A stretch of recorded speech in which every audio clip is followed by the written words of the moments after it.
അഹമ്മദാബാദിൽ air India വിമാനം തകർന്നു വീണ 242 യാത്രക്കാർക്ക് ദാരുണാന്ത്യം. ആദ്യം നോക്കാം ടോപ്പ് ഹെഡ്ലൈൻസ്.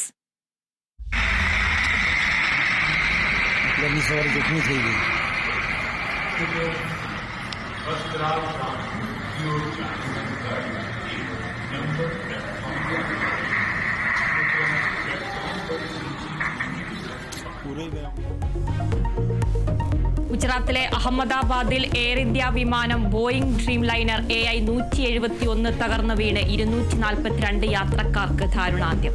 വിമാനത്തിലുള്ള എല്ലാവരും മരിച്ചതായി സിറ്റി പോലീസ് കമ്മീഷണർ. മരിച്ചവരിൽ ഗുജറാത്ത് മുൻ മുഖ്യമന്ത്രി വിജയ് രൂപാണിയും. അപകടം അഹമ്മദാബാദ് വിമാനത്താവളത്തിൽ നിന്ന് ലണ്ടനിലേക്കുള്ള ടേക്ക് ഓഫിനിടെ. വിമാനം ഇടിച്ചു കയറിയത് BJ മെഡിക്കൽ കോളേജ് ഹോസ്റ്റലിലേക്ക്. 5 മെഡിക്കൽ വിദ്യാർത്ഥികളും മരിച്ചു.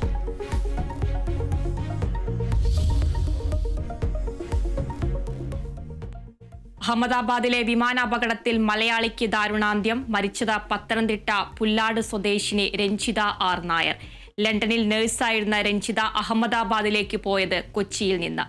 അപകടം അവധി കഴിഞ്ഞ് ലണ്ടനിലേക്ക് മടങ്ങവേ അപ്രതീക്ഷിത ദുരന്തം താങ്ങാനാവാതെ കുടുംബം.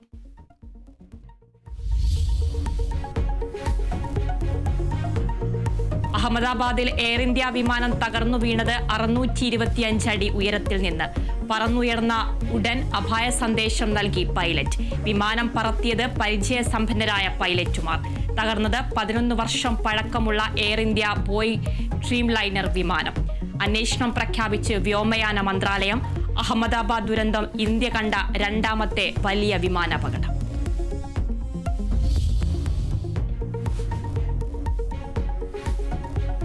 അഹമ്മദാബാദിൽ തകർന്നു വീണ വിമാനത്തിൽ ഉണ്ടായിരുന്നത് 13 കുട്ടികളടക്കം 230 യാത്രക്കാരും 12 ജീവനക്കാരും. 169 പേർ ഇന്ത്യക്കാർ. നടുക്കം രേഖപ്പെടുത്തി രാഷ്ട്രപതിയും പ്രധാനമന്ത്രിയും. അനുശോചിച്ച് ബ്രിട്ടീഷ് പ്രധാനമന്ത്രി അടക്കം ലോക നേതാക്കൾ.